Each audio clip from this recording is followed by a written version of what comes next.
Welcome to Photo Finds. I'm your host Kevin. This week we start in Disney's Animal Kingdom, which celebrated its 15th anniversary just last week. It was about a week ago today. And as you can see, they had some things set up around the front Discovery Island area. And then in this Creature Comfort shop, they had a special line set up for 15th anniversary merchandise. So take a look at what some of those things might be. Now, this is a cast member exclusive, the 15th anniversary button or pin that they got on a lanyard. As you can see, they created some artwork for the event, and then they were selling pins of various kind, iPhone cases of various kinds. These were some of the neater looking things that were park specific. There's another view of some of those same pins. Now, they did also have t-shirts for sale, also with the new 15th logo. Don't know how long that lasted, as well as some special vinylmations, including a $1,500 Yeti from the Everest. Now, that's a one-of-a-kind thing, and it wasn't there when I went to take a picture in the afternoon, so I assume someone paid the $1,500 and bought it. Now, as part of that same event, they kicked off the Limited Time Magic, which was dancing with some of the Disney characters you don't usually see. So there's Flick and Atta, and there's Coda, the bear, and we sometimes see Stitch, but not Lilo as often, and Thumper, and Mrs. Bunny, I guess, as well as Turk from Tarzan.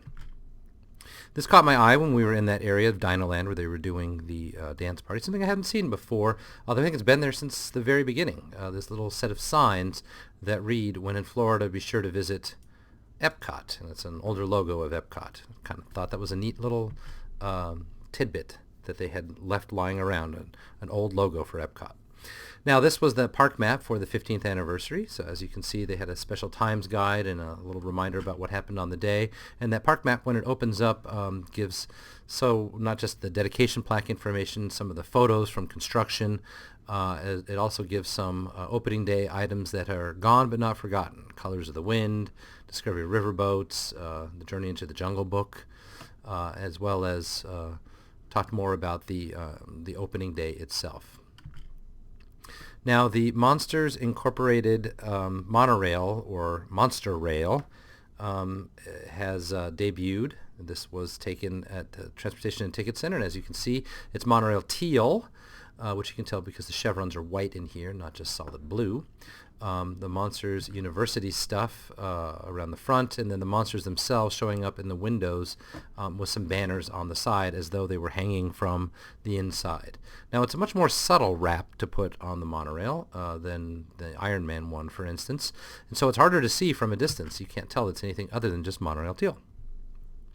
Over at the Magic Kingdom, the sign is new in Big Thunder Mountain Railroad. The Use Both Sides sign. Previously, they just have cast members yelling at you to use both sides. And this says something on the back as well about filling in all the space. So this is a photo from inside Fort Langhorne.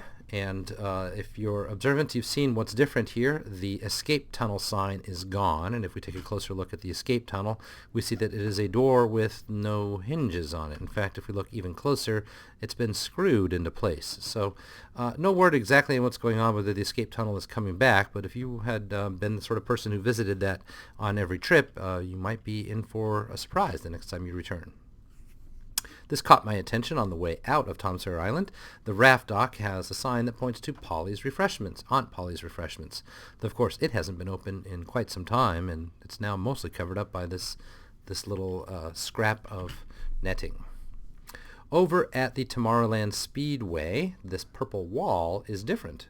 The line wraps around it and goes back the way it just came from. There are FastPass Plus machines over here, and so the line no longer goes past these raceway pictures that you normally saw. That's now part of the FastPass queue, which is at the moment only being used for alternate access entry, so wheelchairs and those things. There's no FastPass yet, but it appears to be coming as FastPass Plus for Tomorrowland Speedway.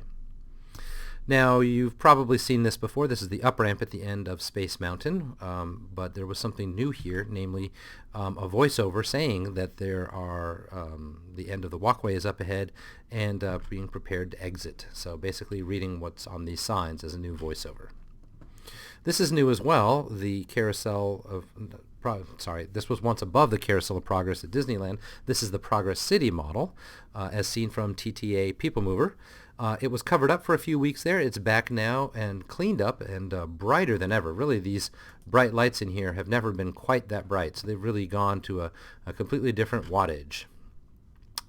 Now, here we are at the Pirates of the Caribbean queue, which has uncovered its Fast Pass Plus sign. I'm not sure if the uncovering was intentional or not, but it did strike me that not all of them are rounded at the top. This one is kind of more of a square shape. This caught my eye on the way out. The glow swords now have a kind of Mickey Mouse motif to them, as well as the Sorcerer Apprentice hat stuff, really giving it kind of a neat-looking appearance, I think. If you're going to have a glow sword, at least let it be highly themed like this one.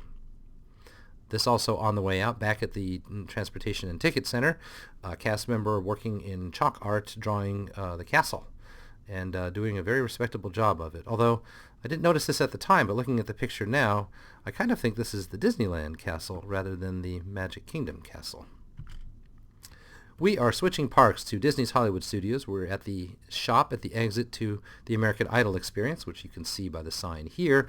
And if you just kind of glance around, what you're seeing, in addition to the rather generic fans here, fan and spray bottles, are Star Wars, Star Wars, Star Wars, Star Wars, Star Wars. No American Idol experience merchandise at all in that shop anymore. And around the corner from there, this is once Soundworks at the exit to the Drew Carey experience. It's now been gutted, as you can see, at least in terms of this central part here. The booths are still there in the back, and they're using it for the Padawan training, Jedi Training Academy stuff. And so they put up Star Wars pictures throughout, having to do with Star Wars weekends. And so I thought that was an interesting thing I had not seen before, these Star Wars weekend posters, although I'm sure they've all been released as concept art over a period of years, but they're now available to see in that Padawan sign-up area. Behind the Great Movie Ride, we've got a new poster in the form of the Lone Ranger. This is not too far from the Captain Jack Sparrow experience, also starring Johnny Depp. I suppose that was a nice coincidence. In the One Man's Dream exhibit, you may have come across this before. This is an exhibit, a little corner exhibit, which has stuff in it from former attractions like Veggie Fruit and Figment, and there was a Horizon's Robot Butler on the side here. The reason I took this picture is something just leaped out at me. I'd never really seen it before. Figment is holding this mask, this sign, and I've never really noticed that it was a mask of the Dreamfinder. So you've got both Figment and the Dreamfinder represented here in this one animatronic. Now, not moving, of course. Over at Disney Animation, this is the kind of preview of coming exhibit area. Once upon a time, the production gallery looked out over artists who were working at desks in there, drawing such things as Mulan, which was created here in Orlando. And behind me, as I take this picture, is the theater where you can see the Mushu movie. They recently changed the order that you go into that theater, so the entrance is now where I'm standing. And this is now the waiting area rather than the exit to that Mushu movie. But we're here because the stuff is new. So it is themed now for Monsters University, and you can see some maquettes up at the front. And then I'm going to zoom in here without paying any particular attention to what it is we're looking at, because I don't look at these things for spoiler purposes, but I'm going to capture it so you can. And there's another maquette around the corner from there. I don't even know what this guy is because I'm not watching the previews. And here's the other. And the other display case, I should say, and I'll zoom in for you to see the concept art. And again, I have no comment on it because I haven't been watching those trailers. Oh, there's actually a third one as well from that same area. Then around the corner from there, toward the rest of the Disney Animation Building, you have these posters, which have long been used for coming attraction things. We'll start with this first one, which is for Frozen. This is Disney's upcoming adaptation of the Snow Princess, the Hans Christian Andersen story, and it's got kind of that one-word title, like Tangled, that continues this tradition of not naming them after princesses particularly, so that I guess it can market to boys as well as to girls as easily. There's a close-up look of our main characters in Frozen. Someone looks a little grumpy in that picture. And then two posters over from that, the Monsters University stuff, and then other things, Planes, which is upcoming this year, and then this one, which I had previously highlighted, but I always get a kick out of, this inside joke about taking an arrow to the knee, which was not in the movie itself, or this business about being a non-player character and first-person shooters, all good stuff. At Disney's Hollywood Studios in the main Hollywood Boulevard, this sign was new since the last time I had been here. An all-star lineup, and it is American Tourister, I think it was. I've forgotten the name of it now exactly. It was the luggage company. That's what the ad is for, so it's obviously a different sponsor. And this looks just like that guy, the puppet in the Twilight Zone episode, whose name, McGovern, is that what it was? Now escapes me. We are here in Echo Lake area. You can see Gertie the dinosaur in the background. And something about this scene caught my eye, and I'm curious to see if you see it too. It's over here. That is a 71, and there are no accidental 71s. Whenever you see a 71 sign somewhere in Walt Disney World, you should be thinking to yourself, that is a tribute to the opening year of Walt Disney World, 1971. Might have been there since this place opened in 1989. I just never really noticed it before. At the front of the park, there's usually a truck parked here. I'm not sure where it went. Perhaps it's just off being cleaned somewhere, but it caught my eye as something different. And then outside the park, here is an elusive picture I've been trying to take for several weeks now. The Walt Disney World buses have been experimenting with two different things, and one of them I still don't have a picture of, and that's an accordion bus, where they have a second level to the bus held in place by an accordion, basically. It's still one driver. This is the other one, and that is a new color scheme for the Disney buses, kind of more red and gray, or silver, as you can see here. And a few of the pieces of merchandise that crossed my eye this past weekend. Haunted Mansion, first and second. And then over to Space Mountain, which is kind of a wordy one here.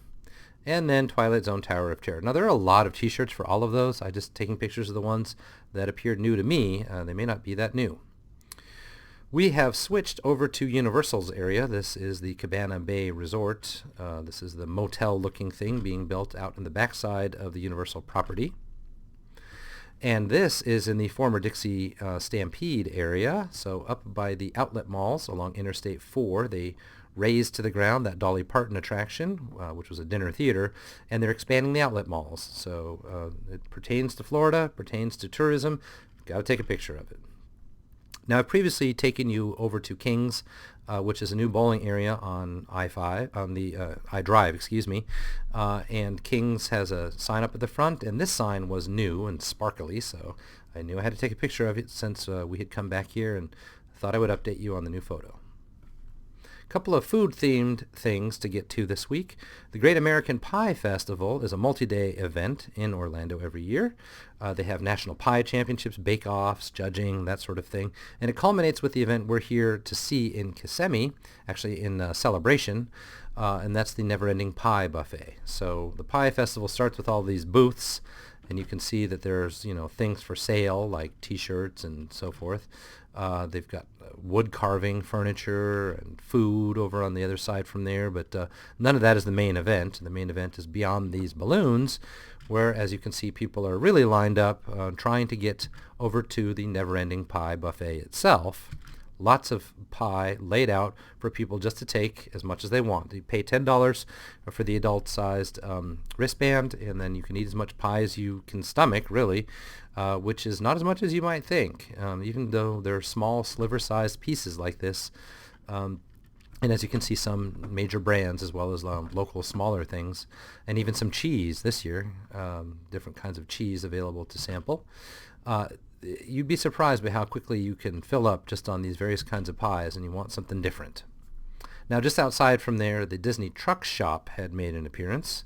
I normally see this at Downtown Disney, so apparently they have made this the deployable Disney Parks merchandise cart, and in this case it's got food and kitchen-themed stuff for sale. Didn't see anyone buying anything, though. Now, the event gets crowded, and it's popular every year, and you can see from the walkways here, there's sometimes long lines for it. We are also going to poke our heads into Chuy's Mexican food. This is a new chain store which comes from Texas, from Austin, back in 1982, although this is the first one in the area, and Chuy's is an eclectic, highly kind of diverse. It's almost like different kinds of decorating, not only from room to room, but from shop to shop. So no two of them are alike. It's a little bit like House of Blues in terms of, the weird stuff they're going to put together. Obviously, the vibe is very different from House of Blues, however. And they make their own tortillas right there on the spot. Really very fresh food. Highly recommended, and we will be back. We thought it was very affordable for what we got. This particular one is located not far from the Target, kind of close to the entrance of Walt Disney World. So it's on 192 West if you're going to make it out to the Chewies. That does it for this week. We thank you as always for your attention. We'll catch you next time.